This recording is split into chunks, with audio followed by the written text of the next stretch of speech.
அஸ்ஸலாமு அலைக்கும் வரஹ்மத்துல்லாஹி வபரகாத்துஹு. அல்ஹம்துலில்லாஹி ரப்பில் ஆலமீன். வஸ்ஸலாத்து வஸ்ஸலாமு அலா ரசூலில்லாஹி வ ஆலிஹி வ ஸஹ்பிஹி அஜ்மாயின்.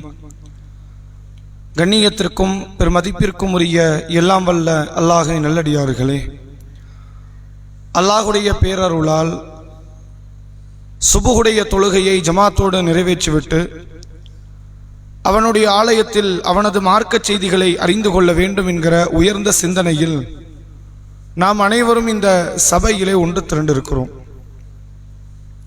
இந்த நல்ல தருணத்தில் சூரா பக்ரா என்கிற 2வது அத்தியாயத்தின் 185வது வசனத்தில் ரமலான் என்கிற அருள் பெற்ற அந்த மாதத்தை குறித்து அல்லாஹ் சொல்லுகிற பொழுது, கடமையான நோன்பை அந்த மாதத்தில் ஏன் அல்லாஹ் விதியாக்குகிறான் என்பதை குறித்தும் அல்லாஹ் பேசுகிறான். ஷஹ்ரு ரமதான் அல்லதி உன்சில ஃபீஹில் குர்ஆன் ஹுதல் லின்னாஸ் வ பையினாத்து மினல் ஹுதா வல் ஃபுர்கான்.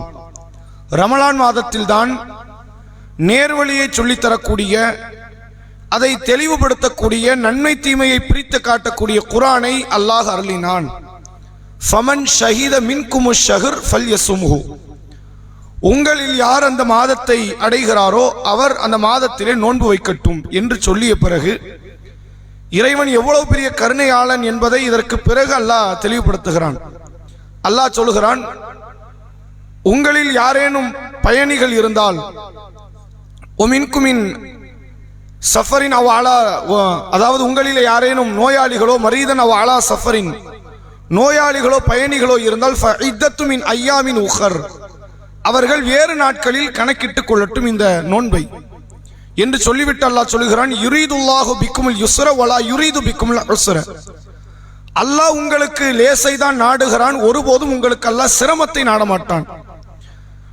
அதே நேரத்தில் இது எதற்காக அல்லாஹ் வேறு நாட்களில் கணக்கிட சொல்கிறான் என்றால், ஒலி துக்குமிலுல் இத்தத்த ஒலி துக்கபிருல்லாஹ அலாமா ஹதாக்கும், நீங்கள் அந்த கணக்கீட்டை முழுமைப்படுத்த வேண்டும் என்பதற்காகவும், அல்லாஹ் உங்களுக்கு கொடுத்த நேர்வழிக்காக வேண்டி அல்லாஹ்வை நீங்கள் பெருமைப்படுத்த வேண்டும் என்பதற்காகவும், லஅல்லக்கும் தஷ்குரூன், நீங்கள் அல்லாஹ்வுக்கு நன்றி செலுத்த வேண்டும் என்பதற்குத்தான் அல்லாஹ் இதை விதியாக்கி இருக்கிறான்.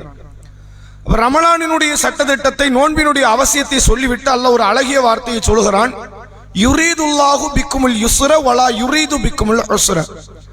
அல்லாஹ் உங்களுக்கு லேசை தான் நாடுகிறான், சிரமத்தை நாடமாட்டான். அல்லாஹ்வுடைய பண்பு அதுதான்.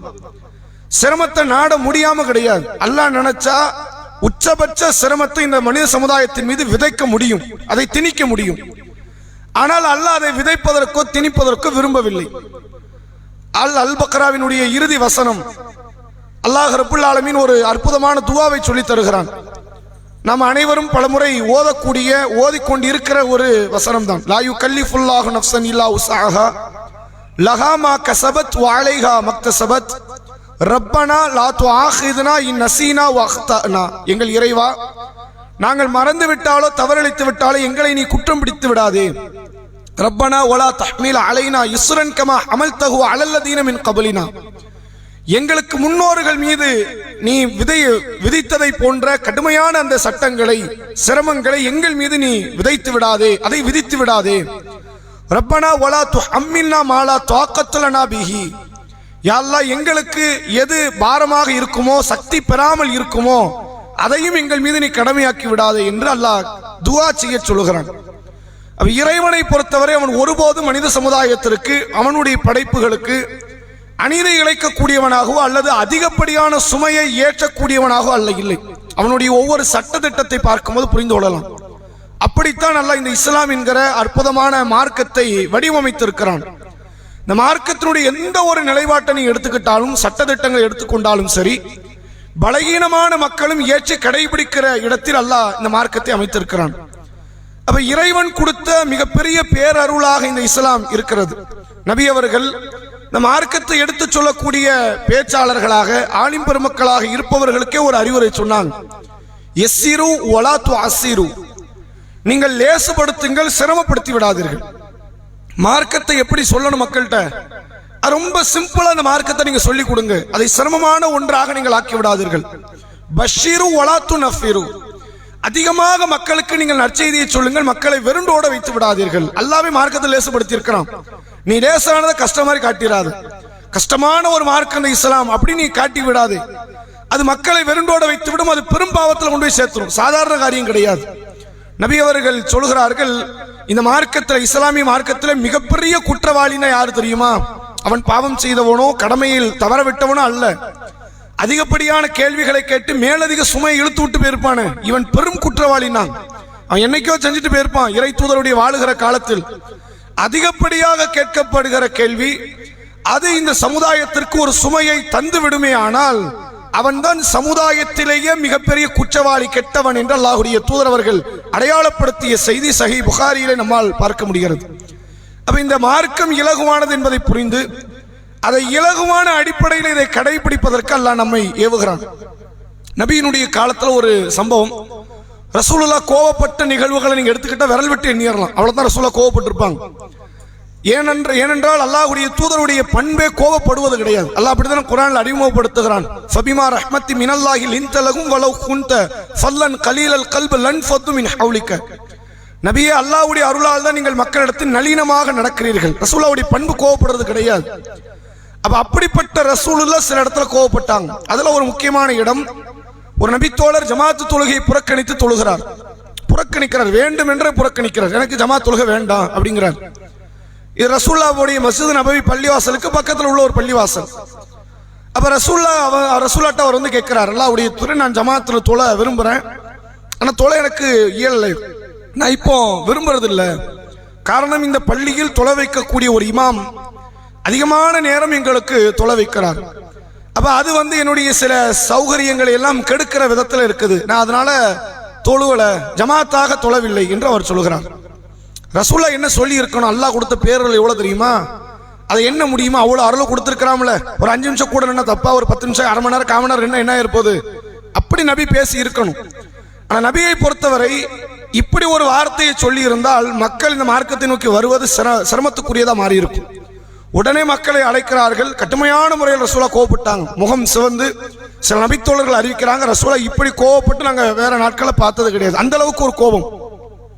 உங்கள சில மக்கள் இருக்கிறார்கள், வழிபாட்டு ரீதியான காரியத்திலே மக்களை சலிப்படைய வைக்கக்கூடியவர்கள் இருக்கிறார்கள். ரசூலுல்லாஹ்வே எப்படி மார்க்க பயன் பண்ணுவாங்க அப்படின்னா, முகம் லைட்டா மாறுதுன்னா மார்க்க பயணம் முடிச்சிருவாங்க. எவ்வளவு முக்கியமான பயனா இருந்தாலும் சரி, கேட்க மாட்டாங்க போது சொல்லி என்ன பயன்? அது மக்களை வெறுப்படைய வைத்துவிடும். இப்போ உங்களில் சில மக்கள் இருக்கிறார்கள், தொழுகையில் வழிபாட்டில் அதை மக்களை சிரமப்படுத்தக்கூடிய விதத்தில், முகம் சுளிப்பை ஏற்படுத்தக்கூடிய விதத்தில் உங்களில் சிலர் செய்து கொண்டிருக்கிறார்கள் என்று சொல்லிவிட்டு, உங்களுக்கு பின்னால் இருக்கிற வயது முதிர்ந்தவர்கள், நோயாளிகள், பயணிகள், பலகீனமான மக்களை கருத்தில் கொண்டு நீங்கள் தொலை வைக்க வேண்டும் என்றார்கள்.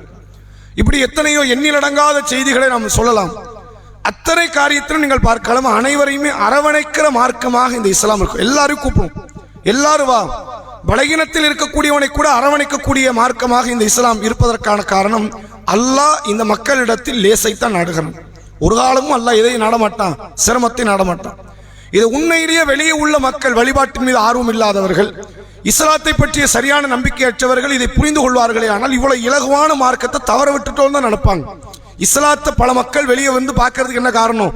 உள்ள நுழையாதுக்கு என்ன காரணம்? மார்க்கத்தில் இருந்து கொண்டே வழிபாட்டிற்குள் நுழையாதுக்கான காரணமே, இந்த மார்க்கத்தை நம்ம கடுமையான மார்க்க மாதிரி வெளியே சித்தரிச்சு காட்டிட்டோம். அது கடுமையானது, இப்படி இருந்தா மட்டும்தான் ஒரு முஸ்லிம், அப்படி இல்லைன்னா ஒரு முஸ்லிமே கிடையாது என்று சித்தரித்ததனுடைய விளைவுதான் இஸ்லாத்துக்குள்ளேயே இருக்கிறார்கள், தன்னை முஸ்லிம் என்று அறிமுகப்படுத்திக் கொள்கிறார்கள். ஆனால் பலரும் இந்த மார்க்கத்தினுடைய வழிபாட்டை நோக்கியோ பள்ளியை நோக்கியோ வராததற்கான காரணம். ஆனா அல்லாஹ் சொல்லுகிறான், ரமலான்ல நோன்பு வை, நீ பயணினா விட்டுருட்டான், நீ நோயாளினா விட்டுருட்டான். இது ரமலான் நோன்புக்கு மட்டும் இல்லை, எந்தெந்த மார்க்க கடமைகளை உன்னால் செய்ய முடியவில்லை, சிரமப்படுகிறாயோ, உனக்கு இயன்ற மாதிரி அந்த மார்க்கத்தை நீ எப்படி பண்ணிக்கலாம், கடைபிடித்துக் கொள்ளலாம். நிக்க முடியல உட்கார்ந்து தொழு, உட்கார முடியல படுத்துக்கிட்டு தொழு, அல்லது ஒளி செய்ய முடியல தைமம் பண்ணிக்க, குளிக்க முடியல தைமம் பண்ணிக்க, எல்லா காரியத்துக்கும் சலுகையை அள்ளி அள்ளி தருவதற்கான காரணம், அல்லாஹ் இலகுபடுத்தக்கூடியவன், சிரமப்படுத்த கூடாதவன், சிரமப்படுத்த மாட்டான் என்ற நிலைப்பாட்டை தனக்குத்தானே வகுத்துக் கொண்டவன். அதனால்தான் அல்லாஹ் விதியேட்டில் எழுதுகிறான்,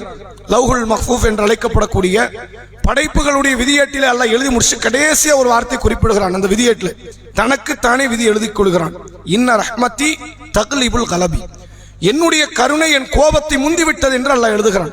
அல்லாஹ் நினைச்சா அவன் கருணையை விட கோபத்தை காட்ட முடியும், அல்லது கோபத்தை விட கருணையை காட்ட முடியும். எதனால? அவன் காட்டுறதுதான் அவனுடைய தன்மையில. அவன் தன்மையில தனக்குத்தானே எதை விதியாக்குறான்? என்னுடைய கருணை பெருசா கோபம் பெருசான, என் கோபத்தை விட நான் கருணையைத்தான் நான் அதிகம் மக்களுக்கு, நான் படைப்புகளுக்கு காட்டுகிறேன் என்பதை தனக்குத்தானே விதி எழுதக்கூடியவன் அல்ல. இப்ப இறைவனே கருணை பொழிவதற்கு, மனித சமுதாயத்தை, படைப்புகளை அரவணைத்துக் கொள்வதற்கு தயாராக இருக்கிறான் என்னும் பொழுது நாம அதற்கு குறுக்கீடாக இந்த மார்க்கத்தை கெட்டதாகவோ சுமைமிக்கதாகவோ பழுமிக்கதாகவோ காட்டாமல் மக்களை இலகுவான முறையில் இந்த மார்க்கத்தை நோக்கி அழைப்பு விடக்கூடிய நன்மக்களாக இருக்க வேண்டும் என்பதை இந்த நேரத்தினுடைய தகவலாக சொல்லி என்னுடைய இந்த சிற்றுரை நிறைவு செய்கிறேன். அஸ்ஸலாமு அலைக்கும் வரஹ்மத்துல்லாஹி வபரகாத்துஹு.